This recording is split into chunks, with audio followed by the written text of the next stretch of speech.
अच्छे अच्छे वक्ता को सुन करके गए हैं।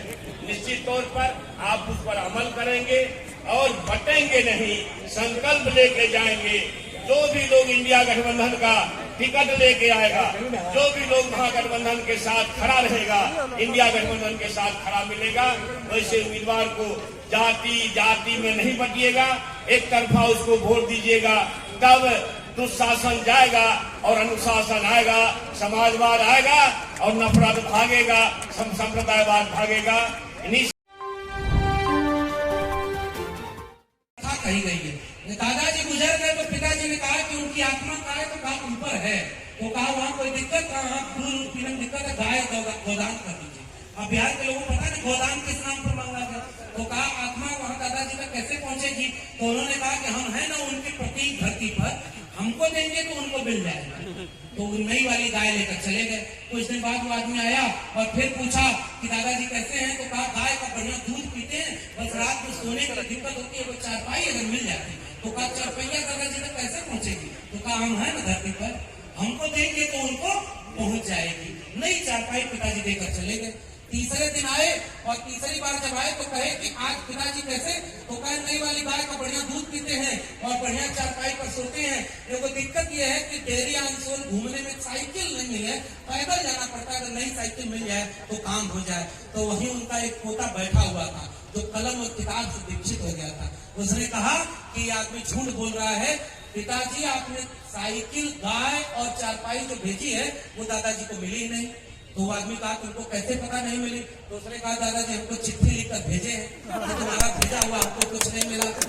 अब वो आदमी गुस्से में कहा कि चिट्ठी तुम्हारे पास किस रास्ते आई, तो वो लड़का बोला उसी रास्ते जिस रास्ते आपने गाय भेजी थी, चारपाई भेजी थी और साइकिल भेजी थी। ये अंधविश्वास इसलिए क्योंकि आपने शिक्षा की अहमियत नहीं समझी।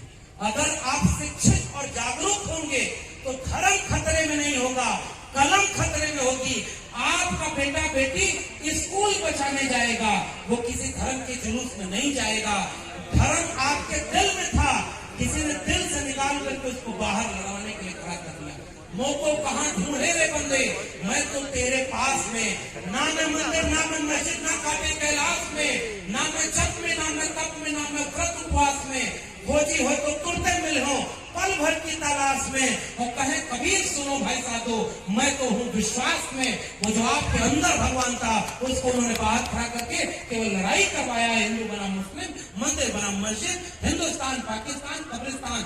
आज आखिरी वाक्य कह के जा रहा हूँ, आप कहते हो 100 में 90 हम हैं, तो फिर सरकार उनकी कैसे बन रही है? इसका मतलब यहाँ तो 90 होते हैं और उधर जाकर ये सोचते हैं ओबीसी में सारा हक कौन ले लिया, तो यादव जी के खिलाफ सारे लोग हो जाए। और यादव जी लोगों को लगता है कि हम तो मजबूत है, हमारा शोषण कौन करेगा। आपको इतिहास याद इसीलिए दिलाया था मैंने कि राम नरेश यादव और अखिलेश यादव तक का शोषण का इतिहास रहा है, अपमान का इतिहास रहा है।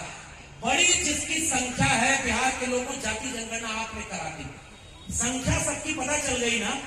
जिसकी संख्या ज्यादा है उसकी जिम्मेदारी ज्यादा है, जिसकी जितनी संख्या भारी उसकी उतनी हिस्सेदारी, तो उसकी उतनी जिम्मेदारी। ज्यादा संख्या वाले लोग 2 कदम पीछे आए और जैसे लालू यादव ने, जैसे मुलायम सिंह यादव ने, जैसे मान्यवर कांशीराम ने हर जाति बिरादरी के लोगों से मंच सजाया था। ज्यादा संख्या वाले लोग 2 कदम पीछे आए और जिसकी संख्या कम है उसको अपने कंधे पर बिठाएं। अपने आप देखिए एकजुटता न बन जाते कहिए। हमने अपनी नाक लंबी कर ली और दिल छोटा कर लिया।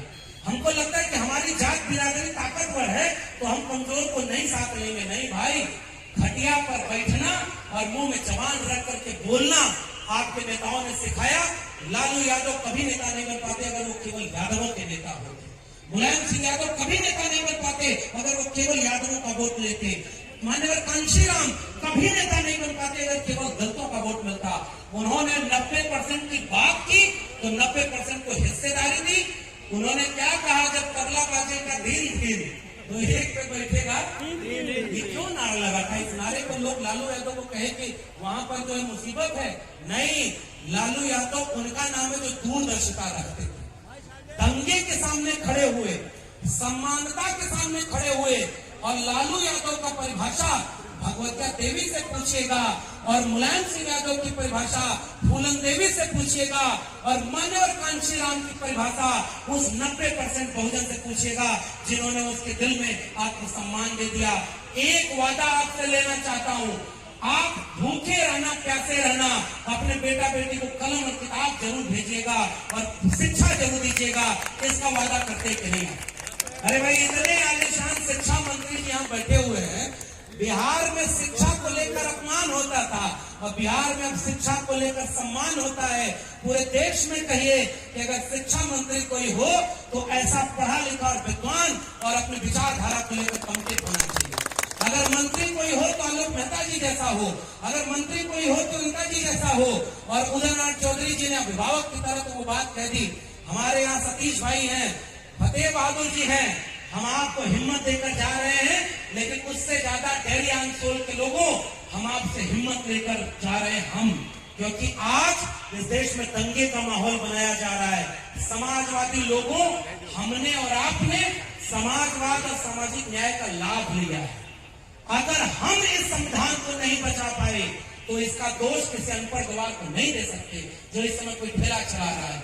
आखिरी में कहते जा रहा हूं, एकजुट हो जाइए और वोट कहां देना है इसकी ताकत पहचान लीजिए। अगर आपका वोट गलत जगह पहुंच गया तो आप लाख कहते रहिएगा कि आज समाजवाद नहीं आया, क्योंकि संविधान बदलेगा तो सबसे पहले शूद्र पैदा होंगे।